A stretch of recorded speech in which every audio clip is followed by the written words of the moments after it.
Hello there, ladies and gentlemen of YouTube. How's it going? Welcome back to the wonderful world of Team Fortress 2, and today we are going to be using the shortstop about 1 month after it was updated.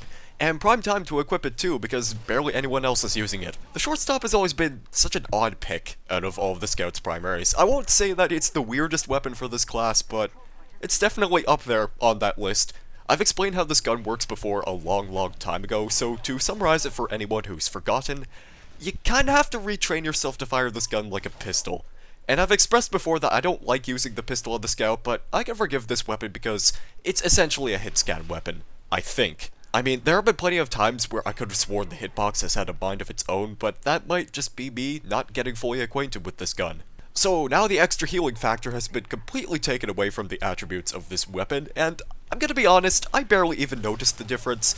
Unless you had something like the Sandman equipped, I never found that there was a long-running benefit for the extra 7 or 15 health you'd get when picking up a medkit.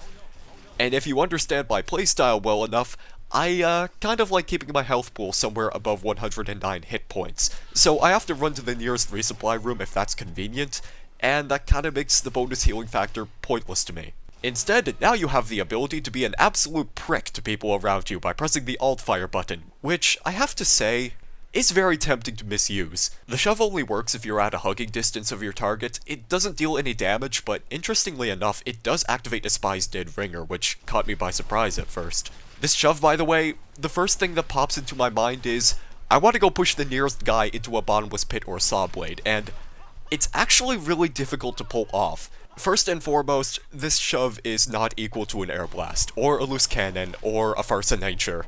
It's much worse than all of those. Having to actually get up close to your target and push them away is super impractical, and that's made worse by the sheer downtime between shoves. The timing of the shove is also something I have a bit of trouble adjusting to, since you can't do it if you're in the middle of reloading your weapon.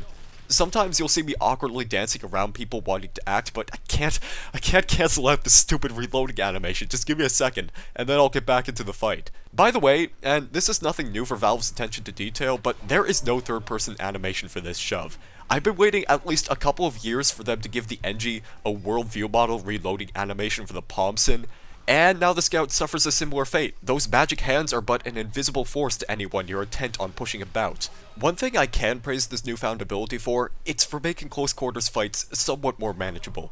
You're basically saying, hey, I don't like how close together we are, so I'm just gonna go ahead and place you in a different part of the map real quick. And really, this only helps you kill your opponent about 40% of the time. I would advise you just escape from that situation you're in and maybe approach it from a different angle later on. Despite all of the negative things I've had to say about this new mechanic, I still appreciate this weapon. Doesn't mean I'll try improving my skills with it in the long run.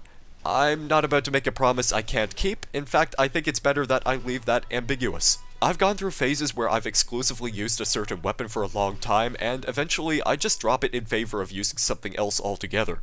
The Force of Nature is a prime example of that habit, and despite the bonding I shared with that shotgun, it still resulted in being my least favorite option. Well, perhaps my second least favorite, if you count the backscatter. Yes, that weapon still exists, just thought I'd remind everyone in the room. In the end, I might simply drop the shortstop like most people who initially played with it when the update rolled around, and promptly tossed it in the trash bin afterwards. But for now, I'm having fun with this weapon. It's kooky, it's different, I don't know what else to say. So, thank you all very much for watching, hope you have a great day or evening, and I guess I will see you in the next video. Goodbye.